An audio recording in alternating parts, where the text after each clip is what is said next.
आज 20 दिसंबर है, दिन शनिवार। आइए जानते हैं बिहार की 30 फटाफट बड़ी खबरों को। और इस न्यूज़ को आप किस जगह से देख रहे हैं, हमें कमेंट बॉक्स में ज़रूर बताएं।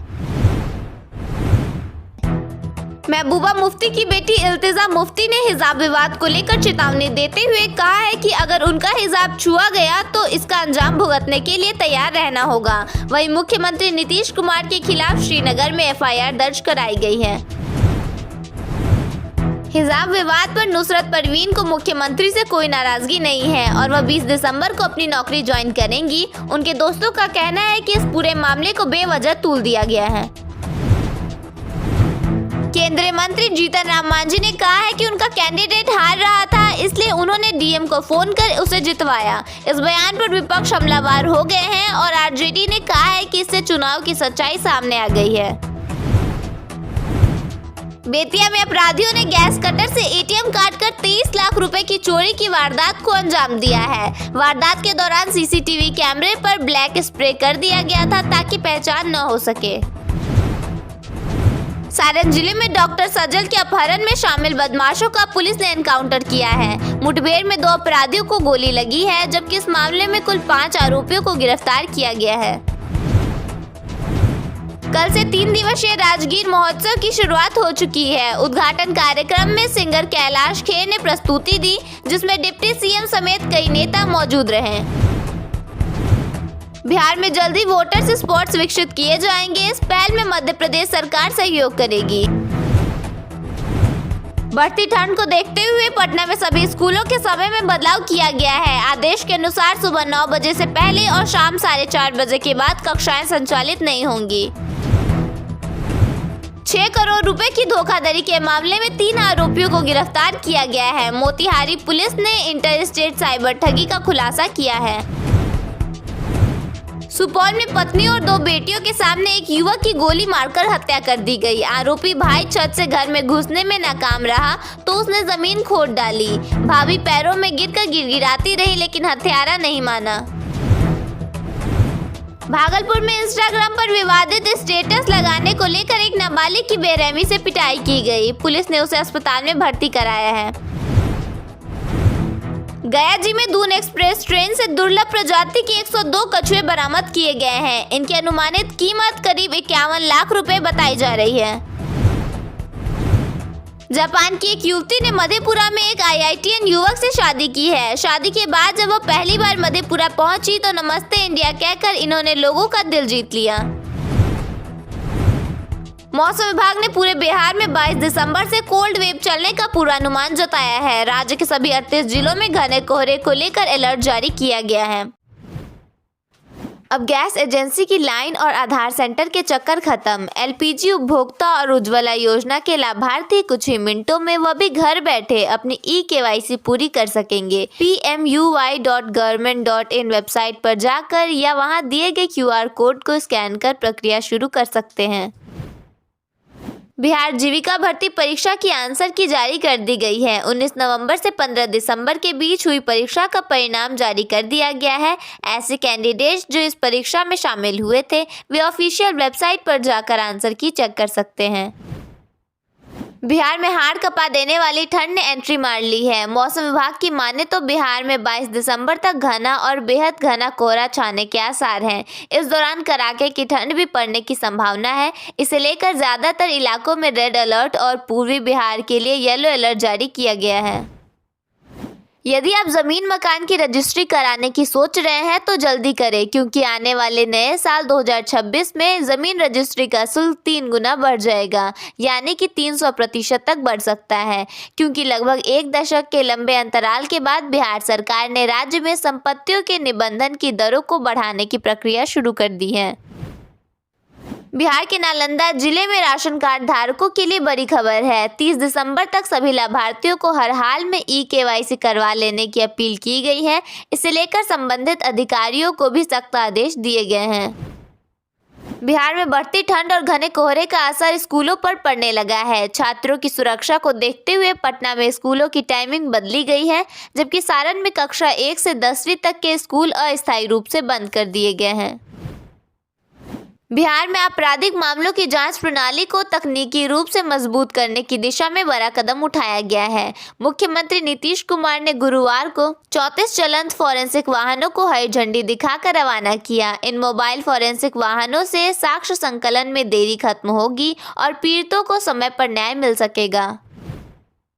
पटना नगर निगम ने संपत्ति कर निर्धारण को लेकर बड़ा फैसला लिया है। शहर की 19 मुख्य सड़कों को प्रधान मुख्य सड़क की श्रेणी में अपग्रेड किया गया है। आशियाना, दीघा, कंकड़बाग, किदवईपुरी सहित कई इलाकों में अब संपत्ति कर की दरें बढ़ेंगी। यह व्यवस्था बिहार नगर पालिका नियमावली 2013 के तहत लागू की गई है। बिहार के मछुआरों के लिए साल के अंतिम दिनों में बड़ी राहत की खबर है। रोजगार और आय बढ़ाने के उद्देश्य से राज्य सरकार ने ऐसी योजना शुरू की है जिसमें नाव और जाल की खरीद पर 90% तक सब्सिडी दी जा रही है। योग्य लाभार्थी 31 दिसंबर तक ऑनलाइन आवेदन कर सकते हैं। समस्तीपुर जिले में विकास की रफ्तार तेज होने वाली है। जिले से होकर 2 नए एक्सप्रेसवे के निर्माण की तैयारी पूरी कर ली गई है, जिससे 117 गांवों को सीधा लाभ मिलेगा। आवागमन के साथ साथ विकास को नई दिशा मिलेगी। आंध्र प्रदेश, महाराष्ट्र और उत्तर प्रदेश के बाद अब बिहार में अशोक लीलैंड की फैक्ट्री लगेगी। बिहार में ही बस, ट्रक और अन्य भारी वाहनों का निर्माण होगा। फैक्ट्री से प्रत्यक्ष रूप से 8000 लोगों को रोजगार मिलेगा। फैक्ट्री लगाने के लिए कंपनी के अधिकारी जगह की तलाश कर रहे हैं। मुजफ्फरपुर, भागलपुर, गया सहित 1 दर्जन जिलों में सर्वे किया जा रहा है। पहले चरण में इलेक्ट्रॉनिक बसों का निर्माण होगा। योजना सफल रहने पर अन्य भारी वाहनों का उत्पादन शुरू किया जाएगा। मुख्यमंत्री उद्यमी योजना के तहत जहानाबाद में 61 युवाओं को लाभ मिला है। योजना के तहत चयनित लाभुकों को रोजगार के लिए 3 किस्तों में 2 लाख रुपए दिए जाएंगे। पहली किस्त के रूप में 50,000 रुपए दिए गए हैं। इस महीने के अंत तक प्रशिक्षण दिया जाएगा, जिसके बाद दूसरी किस्त दी जाएगी। आर्थिक रूप से कमजोर परिवार ऑनलाइन आवेदन कर सकते हैं।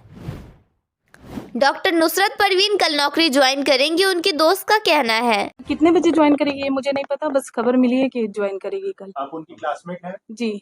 अच्छा, नुसरत के बारे में और क्या जानती हैं, जो कि आपकी क्लासमेट रही? हाँ, वो हमेशा वैसे ही पर्दा में रहती थी जैसे वहाँ पे आप लोगों ने देखा। बस ये तो गलत हुआ, क्योंकि आप किसी को भी हक नहीं है कि किसी के जिस्म को छुए, वो डायरेक्टली हो या इनडायरेक्टली। दरअसल 15 दिसंबर को मुख्यमंत्री नीतीश कुमार ने नियुक्ति पत्र देते हुए नुसरत का हिजाब हटाया था।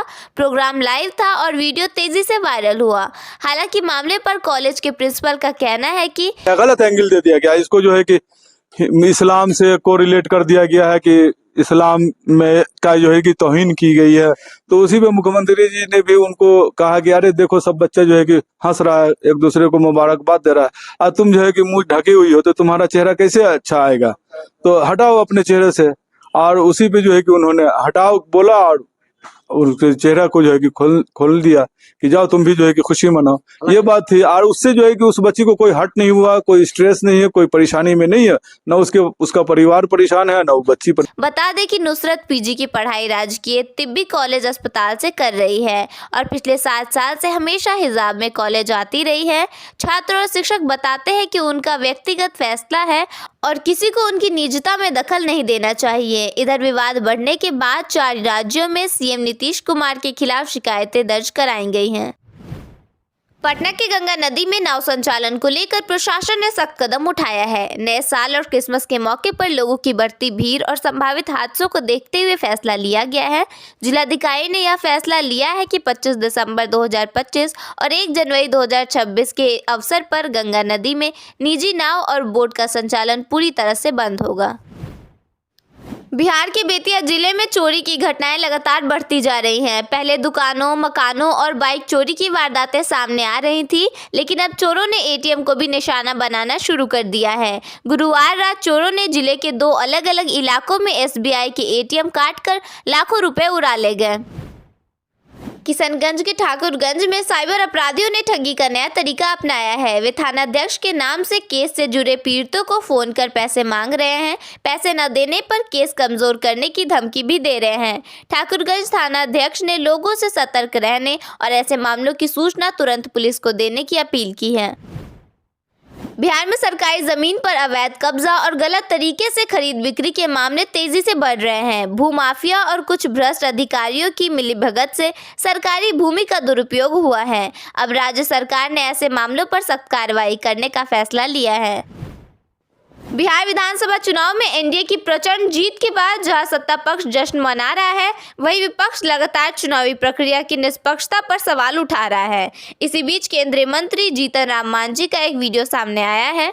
इसमें वे 2020 के विधानसभा चुनाव का जिक्र करते हुए कहते हैं कि एक सीट पर वे करीब 2700 वोटों से हार रहे थे, लेकिन तत्कालीन गया डीएम से बात होने के बाद नतीजा उनके पक्ष में चला गया।